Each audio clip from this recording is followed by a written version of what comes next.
All right, Barakatah Yahweh, Barakatah Yahushai, Kahalala Yahweh, Ba'ashem Yahushai, Ba'ashem Rakakudash, double honors unto the apostles of GMS, who rule well, and salutations unto your brothers and your few sisters that take heed. Quick lesson. I just got an article from a brother. There was a situation that happened in the city. Basically, this is from CB24. It says 2 girls ages 5 and 9 shot while playing on playground in Scarborough. All right, which is a district in the city, or a city within the city, you can say. But yeah, man. Basically, what I want to get into, man, is the bitter part of the scriptures, which you people, you guys that get offended in this word, or you leave and then you get disenchanted and you leave. You can't ignore these things because you preach them. You preach these things at one time.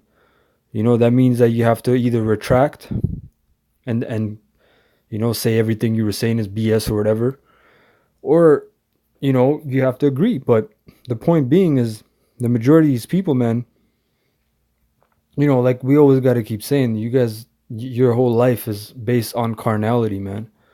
A very face forward, or face to face, very, very shallow understanding of this world, man.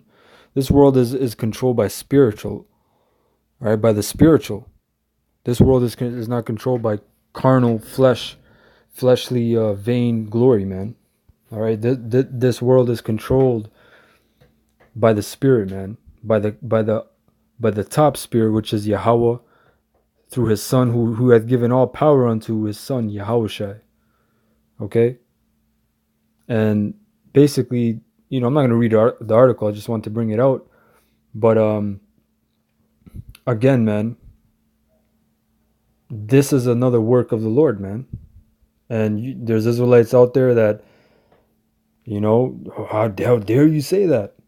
Well, we'll read it. This is Isaiah 45 and 5. I am the Lord Yahweh, and there is none else. There is no power beside me. That right there. So people telling you, all right, oh, you have to accept everything. You have to learn about all cultures, all these different gods, and you have to get into all these things. When the Lord, the Most High, He just said, there is no power beside me. So when you go worship Buddha and Vishnu and all these other different gods, man, I don't care if they say, oh, you're not worshiping it. You're worshiping it, man. You're getting these fucking graven ass images, man, and you're putting them in places of importance, and you're either praying to it directly, or you're hoping it'll bring you some fortune or good luck. You're basically putting your belief in it, which, if you're an Israelite, you should be putting your belief to Yahweh Ba'ashem Yahushai Ba'ashem Rakakudash, man. Point blank, period, man. Oh, it's a good luck token. You're not supposed to have any of that kind of shit. Okay?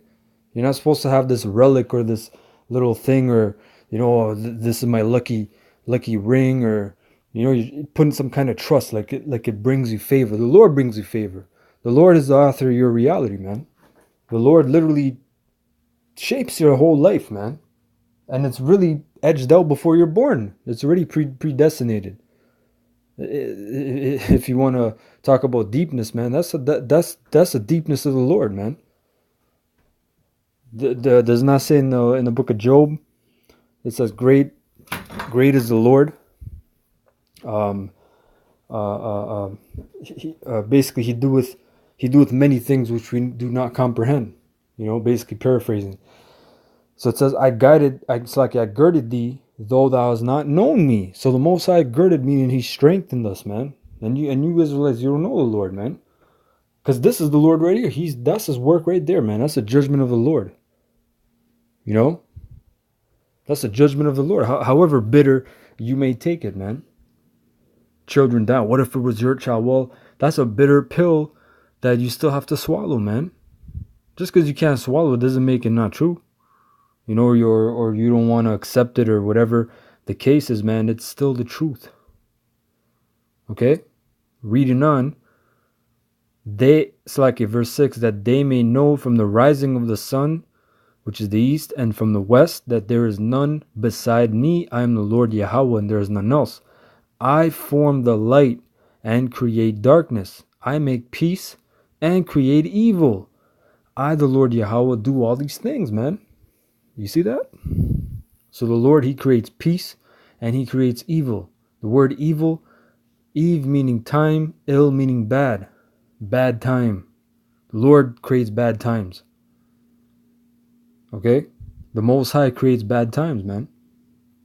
Is that not a bad time what we just pulled up on the news? Of course it is. And that's the work of the Lord, man. We're just letting you know the bitter side of this truth.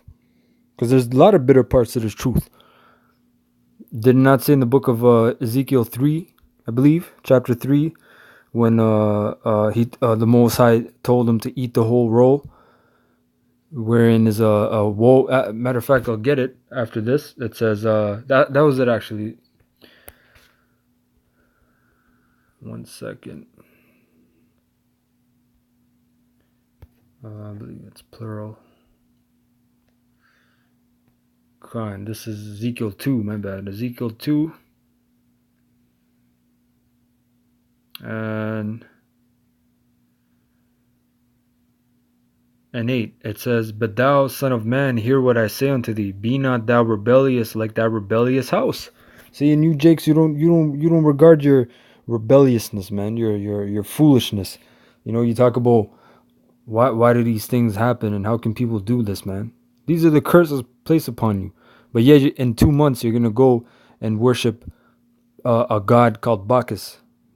You know, participating in Bacchanalia and all this other mad Caravana and all this madness. When you research that shit, you got it from the Romans, man, which they wear those masquerades and all that bullshit outside, and they had fucking orgies, man. You had homosexuality, bestiality. They would sleep with fucking animals in the streets, man.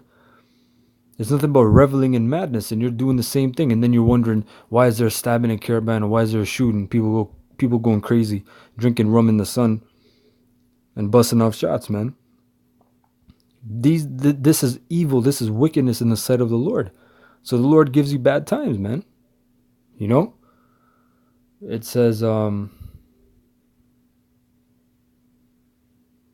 be not thou like that rebellious house. Open thy mouth and eat that I give thee.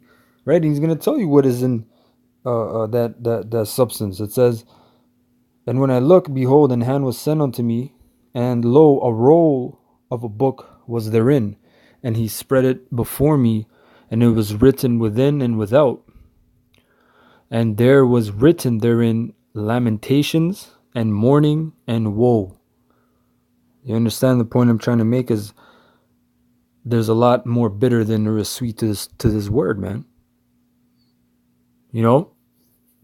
So again, man, these are judgments of the Lord, man.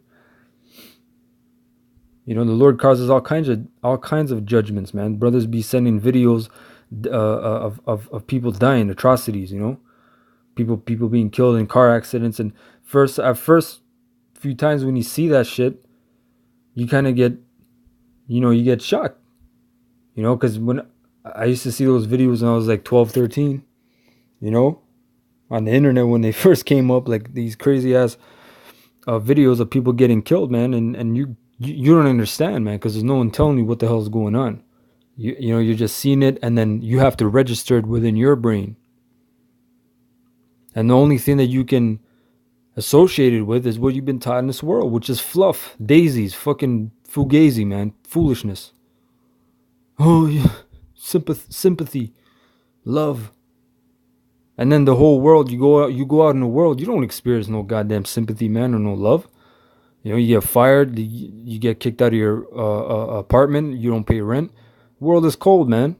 You know what I mean? But throughout your whole sheeple existence, your adolescence, when you go to elementary school, then you become a teenager, you go to high school. It's nothing but fluff, man. All right? It says again, right? Lamentation and mourning and woe, man. That's the majority of these things in the scriptures. You see? Now we're going to go to Amos 3 and 6. It says, shall the trumpet be blown in the city, and the people will not be afraid? which a trumpet was usually blowing for what? For warning, right?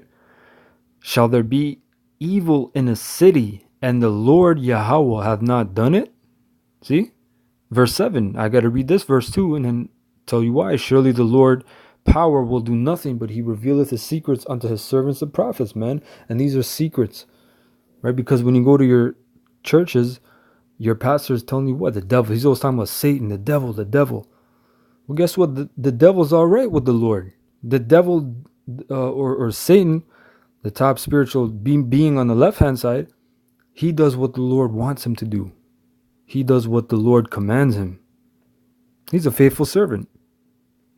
In the churches, they have you believe Satan is down under below, and he's fighting the Lord with, sometimes, and the angels come and they duke it out.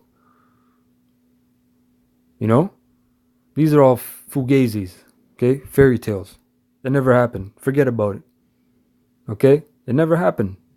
These are all fugazis, man. It's all foolishness, man. They got you people under a spell, but that's why the majority of you Israelites, you're leaving the churches, man. But even then, when you're leaving the churches, you're just going to go into Kemetic doctrine or some other madness. You just didn't get the right breakdown of this book. This is the most powerful book we're reading right here. Because this book is chained up. This book is actually hidden. It's a treasure. And the Lord has to, as we just read, reveal his secrets, man. And he chooses specific men to whom he deals with. Right? He chooses specific men that he deals with. So with that, I just wanted to bring that out. It came to my mind, to my spirit. Just to bring that out. Also, I'll get this, Job 4:7. Remember, I pray thee, whoever perished, being innocent, or where were the righteous ever cut? Or where were the righteous cut off? See that, man? So this book is deep, man. This book is not what you think. You don't go into Psalms 23. The valley of the shadow of death. The Lord is my shepherd. That scripture itself is a breakdown. You don't know what that scripture is talking about. All right, that was David talking about being in America, man, in Babylon the Great. Reincarnation. That's another thing people don't understand about reincarnation. That we're all just recycled. That's why the Lord said, he mentioned the regeneration, which is just another word for reincarnation. All right, the word regeneration, meaning back, generate, to produce again, or to produce back, and reincarnation, again, meaning back or again. Incarnate means in the flesh, so back in the flesh, or in the flesh again. So with that, I hope you brothers and sisters were edified. I want to say Kahalal la Yahweh Ba'ashem Yahushai Ba'ashem Racha Kodash. Double honors unto the apostles of GMS who I learned the truth from, and salutations unto you brothers and you few sisters that take heed. Shalom.